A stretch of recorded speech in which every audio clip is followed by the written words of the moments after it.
ഒരുപാട് പേര് ഇങ്ങനെ ചോദിക്കും ജോലി ആയില്ലേ എന്ന്.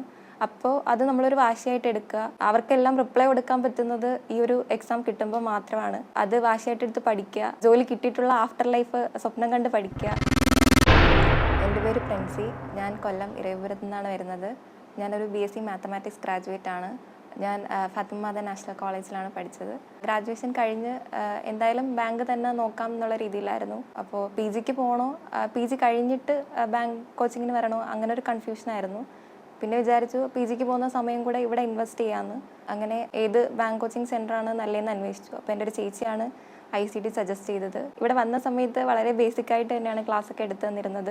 മനസ്സിലാവാത്തത് വീണ്ടും ഇവിടുത്തെ 1 to 100 വീഡിയോസ് ആപ്പിൽ അവൈലബിൾ ആണ്. അത് തന്നെയാണ് റിപ്പീറ്റായിട്ട് കണ്ട് പഠിച്ചത്. അപ്പം നമുക്ക് എന്തിനും വേണ്ടതൊരു ഫൗണ്ടേഷനാണ്. അപ്പോൾ അത് ഞാൻ സ്ട്രോങ് ആക്കിയത് ഇവിടുത്തെ ടീച്ചേഴ്സിൻ്റെ മെത്തേഡ്സും എല്ലാം വെച്ചിട്ട് തന്നെയാണ്.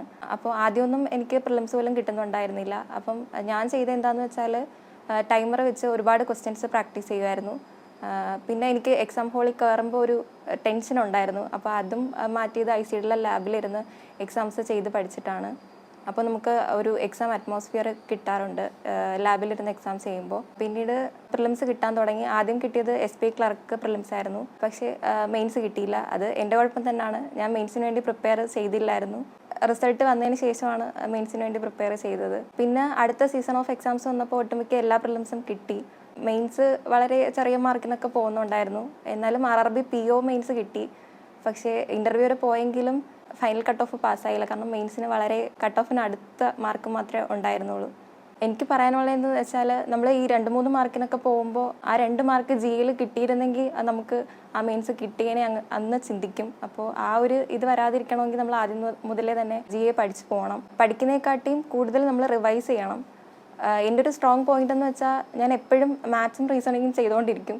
പക്ഷേ എൻ്റെ വീക്ക് പോയിൻ്റാണ് ഇംഗ്ലീഷ്. പക്ഷേ അതെന്തോ എനിക്ക് പഠിക്കാൻ ഇൻട്രസ്റ്റ് കുറവായതുകൊണ്ട് ഞാൻ എപ്പോഴും എൻ്റെ സ്ട്രോങ് പോയിൻ്റ് തന്നെയാണ് സ്ട്രോങ് ആക്കിക്കൊണ്ടിരുന്നത്. ഇനി വരാനുള്ള ആസ്പിറൻസിനോട് എനിക്ക് പറയാനുള്ളതെന്ന് വെച്ചാൽ ഇപ്പോൾ എക്സാംസ് നടക്കുന്ന സമയമാണ്. അപ്പം ഈ 2-3 മാസം നിങ്ങൾ നന്നായിട്ട് തന്നെ 100% ഇട്ട് പഠിക്കുക. നിങ്ങൾ ചെയ്യുന്നതിൻ്റെ ഒരു ഹാർഡ് വർക്ക് എന്തായാലും നിങ്ങൾക്ക് കിട്ടും. അത് ഏതെങ്കിലും ഒരുപാട് എക്സാംസ് ഉണ്ട് ബാങ്കിൽ തന്നെ. അപ്പോൾ ഏതെങ്കിലും ഒരു എക്സാം നിങ്ങൾക്ക് ക്രാക്ക് ചെയ്യാൻ പറ്റും. അപ്പോൾ നന്നായിട്ട് പഠിക്കുക, ഡെഡിക്കേറ്റഡ് ആയിട്ട് പഠിക്കുക. ഈ ഒരു ഫീൽഡിലെ പ്രശ്നം എന്താണെന്ന് വെച്ചാൽ കുറച്ച് സ്ട്രഗിളിംഗ് ആണ്. കാരണം ഒരുപാട് പേര് ഇങ്ങനെ ചോദിക്കും ജോലി ആയില്ലേ എന്ന്.